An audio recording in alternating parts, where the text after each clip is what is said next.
নমস্কার বন্ধুরা, কেমন আছেন সবাই?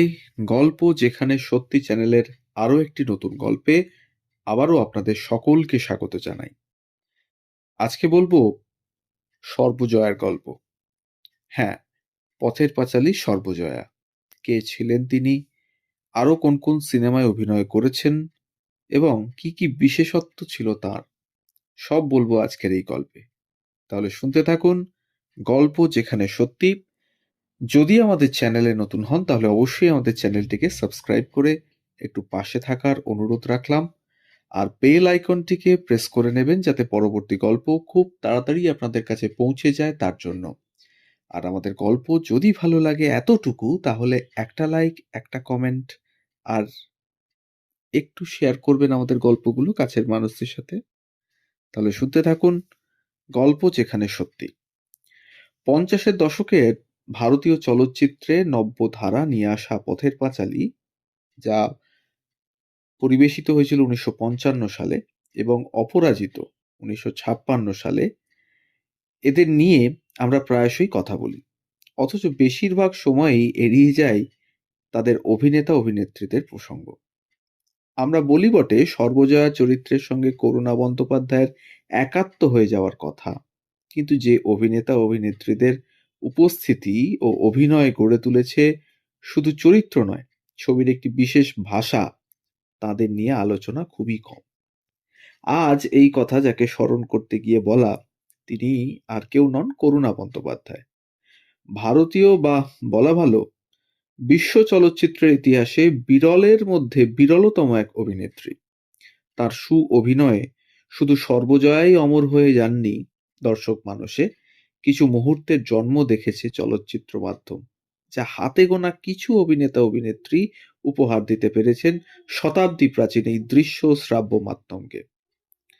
পথের পাঁচালীর অভিনয়ের প্রস্তাব যখন আসে তখন গণনাট্য সংঘের পরিণত অভিনেত্রী করুণা।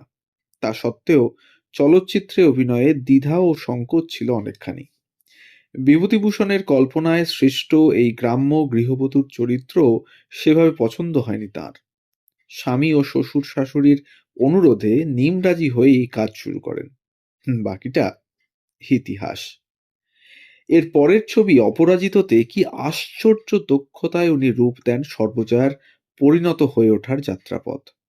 অপরাজিততে বেনারস থেকে গ্রাম বাংলা এই গুরুত্বপূর্ণ বাঁক বদল সূচিত হচ্ছে করুণা বন্দ্যোপাধ্যায় অভিনীত সংলাপবিহীন এক দৃশ্যে।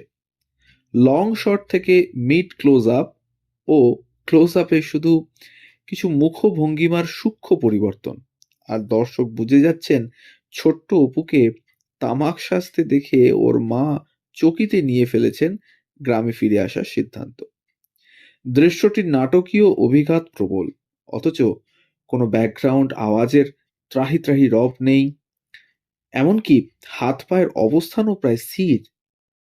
করুণা যে ধরনের অভিনয় রীতির সঙ্গে আমাদের পরিচয় করাচ্ছেন সব সময়ের প্রেক্ষাপটে, তা শুধু নতুন নয়, বৈপ্লবিকও বটে। ছবির পরের অংশে গ্রামীণ জীবনের প্রতি নিরাসক্ত অপুর যাত্রা আধুনিকতার দিকে, আর আমরা সর্বজয়ার মধ্যে প্রত্যক্ষ করি অপুর ফেলে আসা গ্রাম জীবনকে। আধুনিকতার যাত্রাপথে বর্জিত বাড়িটায় সন্ধে ঘনিয়ে আসার সঙ্গে সঙ্গে নিয়ে আসে অবহেলা, উপেক্ষা ও বিষণ্ণতার মূর্ত রূপ। করুণা বন্দ্যোপাধ্যায় যেন এক অভিনয় রীতির পাঠ হয়ে ওঠেন। চরিত্র এখানে একই সঙ্গে এক স্থান ও সময়কালের দৌত্যকে, আর করুণা কি দক্ষতায় মিশে যান এই স্থান কাল ও চরিত্রে। 1959 সালে British academy of film and television art মানে বাফটা দ্বাদশ ব্রিটিশ ফিল্ম অ্যাওয়ার্ড দেওয়ার জন্য মনোনীত করেন করুণা বন্দ্যোপাধ্যায়কে।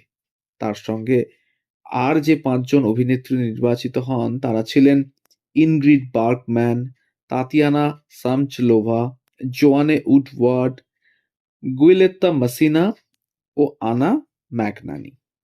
করুণা লিখেছিলেন ওনার অত্যন্ত সৌভাগ্য যে উনি মনের মতো চরিত্রে অভিনয় করতে পেরেছিলেন।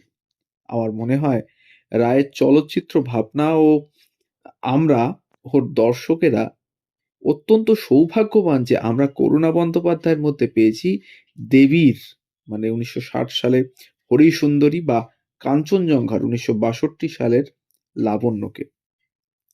কাঞ্চনজঙ্ঘার মতো ছবিতে অল্পই স্ক্রিন প্রেজেন্স ওর, সংলাপও বিশেষ নেই, তাও দুটি তিনটিতে এই দৃশ্যেই দার্জিলিংয়ের সেই কুয়াশাচ্ছন্ন রাস্তায় লাল পাড় সাদা শাড়িতে এক প্রৌঢ়া চরিত্রে উনি এমন এক সংবেদী অভিনয়ের নিদর্শন রেখে যান যে সমসাময়িক বাংলা ছবির জগতে অভাবনীয়। সত্যজিৎ রায়ের উল্লেখিত ছবিগুলি ছাড়াও আরও বেশ কিছু গুরুত্বপূর্ণ ছবিতে অভিনয় করেন করুণা, যার একটি হল 1959 সালে মুক্তিপ্রাপ্ত শম্ভু মিত্র অমিত মৈত্র পরিচালিত শুভ বিবাহ। সদ্য পাশ হওয়া হিন্দু বিবাহ আইনের প্রেক্ষাপটে দাঁড়িয়ে এই ছবিটি প্রশ্ন তোলে বিবাহ সামাজিক না ব্যক্তিক। ওই বছরই মুক্তিপ্রাপ্ত ভিন্ন স্বাদের হেডমাস্টার অগ্রগামীর পরিচালনায় দ্বিতীয় বিশ্বযুদ্ধোত্তর বাংলার মধ্যবিত্ত সমাজের অসহায়তার দলিল আবার সেই অন্ধকার সময়ে কিভাবে জেগে ওঠে সংগ্রামী জীবনবোধ ও আত্মপ্রত্যয়, তারও কাহিনী। এই ছবিতে করুণা বন্দ্যোপাধ্যায় অভিনয় করেন ছবি বিশ্বাস শোভা সেনের সঙ্গে। পরবর্তীকালে মৃণাল সেনের ইন্টারভিউতে, যা প্রকাশিত হয় 1970 সালে, এফার্টলেস অভিনয়ের এক ভিন্ন নান্দনিক রূপ দেখি করুণা বন্দ্যোপাধ্যায় অভিনীত চরিত্রে। ছবি ও মঞ্চের অভিনয়ের জগতের বাইরে করুণা বন্দ্যোপাধ্যায় সক্রিয় ছিলেন লেখালেখিতেও। তার রচিত গ্রন্থ ও চিঠি এবং ডায়েরির সংকলন প্রকাশিত হয়েছে। লিখেছেন পত্রপত্রিকায়, আর সেখানেও চমৎকৃত করে তার শিল্পবোধ ও সুলেখনী। 1963 এর শারদিয়ায় নহবতে লিখেছেন, সিনেমা তো শুধু ছবি আঁকা নয়, শুধু লেখা নয়, গানও নয়। সিনেমা হলো যৌথ শিল্প সৃষ্টি। পরিচালকের কাছে সমস্ত ধ্যান ধারণা আছে, কিন্তু একলা তাকে রূপ দেবার ক্ষমতা তার নেই। ক্যামেরা ছাড়াও তার দরকার একটি বুদ্ধিমান, গতিপ্রখর সহকারী দল। আর যে সহকারী দল শুধু যান্ত্রিকভাবে পরিচালকের কথা মানে না, পরিচালকের দৃষ্টির সাথে ঘনিষ্ঠ পরিচয়ে কিছুটা শিল্প জ্ঞান ও কল্পনার প্রসার থাকে বলেই সেই পরিচালকের ভাবনাকে রূপ দিতে সাহায্য করতে পারে। এই শিল্পজ্ঞান ও কল্পনার প্রসার ছিল বলেই তো ছবির পর্দায় সম্ভব হয়েছিল সর্বজয়া, হরিসুন্দরী বা লাবণ্যের এরকম সমৃদ্ধ নির্মাণ। কথাও বলা জরুরি যে সুস্পষ্ট এক রাজনৈতিক চেতনায় জারিত ছিল তার শিল্পবোধ।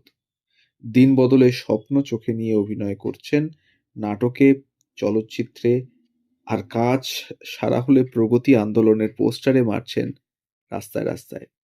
এরকমই এক শিল্পী ছিলেন করুণা বন্দ্যোপাধ্যায়। একা লড়াই করেছেন অপরাজিততে, সন্তানের সঙ্গে মায়ের ক্রমদূরত্বকে মেনে নেওয়ার মতো অটুট মনোবল ছিল তার। এই মনের জোর এই তিনটি নারী চরিত্রে এক মাত্রা যোগ করেছে। একজন নারীর এই অটুট মনোবলই করুণা বন্দ্যোপাধ্যায়ের আসল পরিচয়, যা তিনি তার অভিনীত চরিত্র ও নিজের ব্যক্তি জীবন যাপনের মধ্যে দিয়েই প্রকাশ করে গিয়েছেন। এই অসামান্য অভিনেত্রী 12ই নভেম্বর 2001 সালে মাত্র 82 বছর বয়সে আমাদের ছেড়ে চলে যান, এবং আমরা হারাই বাংলা চলচ্চিত্র জগতের এক অনন্য অভিনেত্রীকে। তো এই ছিল আজকের গল্প, সর্বজয়ার গল্প, করুণা বন্দ্যোপাধ্যায়ের গল্প, যার কাজ আজও বাংলা সিনেমায় এক অমূল্য সম্পদ, এবং আরো দীর্ঘ বহু বছর ধরে তা অমূল্য সম্পদ রূপেই বিরাজ করবে, এই আমরা কামনা করি। আমাদের গল্পর তথ্য যদি ভালো লাগে তাহলে অবশ্যই আমাদের চ্যানেলটিকে সাবস্ক্রাইব করবেন, আর বেল আইকনটিকে প্রেস করে রাখবেন। আর যদি ভালো লাগে তাহলে একটু কাছের মানুষের সাথে শেয়ার করবেন আমাদের গল্পগুলো, যাতে আমরা অনেক মানুষের কাছে পৌঁছে যেতে পারি। সবাই ভালো থাকুন, সুস্থ থাকুন, আর শুনতে থাকুন গল্প যেখানে সত্যি। ধন্যবাদ।